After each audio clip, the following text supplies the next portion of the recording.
কুরবানির মাঝে যদি কোনো বান্দা তিনটা ভুল করে তার কোরবানিটা কবুল হয় না। তিনটা কমন মিস্টেক যেটা আমরা করি, but we don't have any kind of realisation about it. আমরা অনুধাবন করি না, তাই ভুল করার পরেও আমরা বুঝতে পারি না, টের পাই না। নাম্বার ওয়ান মিস্টেক, নিয়তে ভেজাল। অনেকে কোরবানি দেয় জাস্ট ফর শো অফ, লোককে দেখাতে চায় যে আমাদের গরু কত বড়। সেলফি তুলে ফেসবুকে পোস্ট করে, ডেতে শেয়ার করে, গরুকে নিয়ে টিকটক করে, just like a part of fun, মজা ভাবে। নিয়তের ভিতরে ইখলাস নাই। অনেকে দেখবেন বলবে এরকম ভাবে যে কোরবানি দেওয়া লাগবে, গো না দিলে ছেলেমেলে কার গোশত খাবে, মানুষের গরু দেখে বেড়াবে, এমন টাইপের কথাবার্তা বলে। মানে নিয়তটাই উল্টা, নিয়ত খালি খাবে আর ঘুরবে। এটা দিয়ে আপনার কোরবানি কোনো আল্লাহর কাছে গ্রহণযোগ্য হবে না। অতএব কোরবানির আগে আপনাকে আপনার নিয়তটা পরিশুদ্ধ করতে হবে যে আপনি যা করছেন, যতটুকু করছেন, এটা আপনি করছেন এক সপ্তাহের জন্য। আওয়াজ দিয়ে বলেন তো তিনি কে? কুল ইন্না সলাতি ওয়া নুসুকি ওয়া মাহইয়ায়া ওয়া মামাতি লিল্লাহি রাব্বিল আলামিন।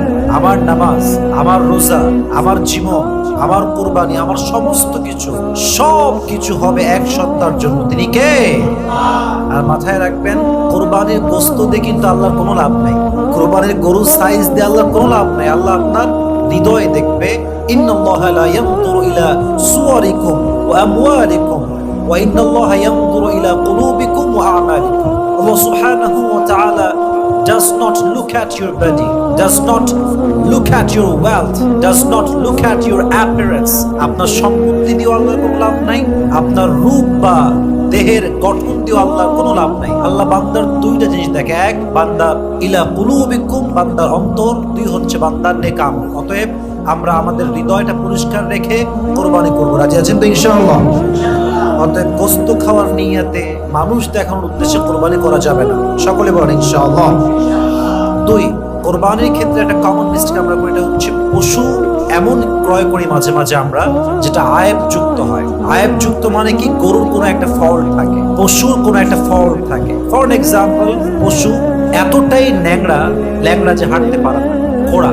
আবার কিছু দোষ আছে, যেমন আপনার মনে করেন যে দেখতে পায় না, কানা টাইপের, শুনতে পায় না, ঠসা টাইপের, আবার লেজ কাটা। এই যে কিছু বেসিক ফল্ট আছে, বেসিক কিছু ত্রুটি আছে, এই ত্রুটি থাকলে কোরবানি জায়েজ হবে না। তবে হ্যাঁ, কোন গরুর যদি জন্মগতভাবেই তার শিং না থাকে, একটা হচ্ছে শিং কেটে গেছে বা কেউ কেটে ফেলেছে, ত্রুটি তার, বাট জন্মগত তার শিং নাই, এমন পশুর দ্বারা কোরবানি জায়েজ হবে। বাট এমন কিছু ফল যেগুলো হাদিসে নিষেধ আসছে, যেমন ল্যাংড়া, ঘোড়া টাইপের আর কি, দেখতে পায় না, শুনতে পায় না, এমন পশু দিয়ে কোরবানি করলে তার কোরবানি কখনো জায়েজ হতে পারে।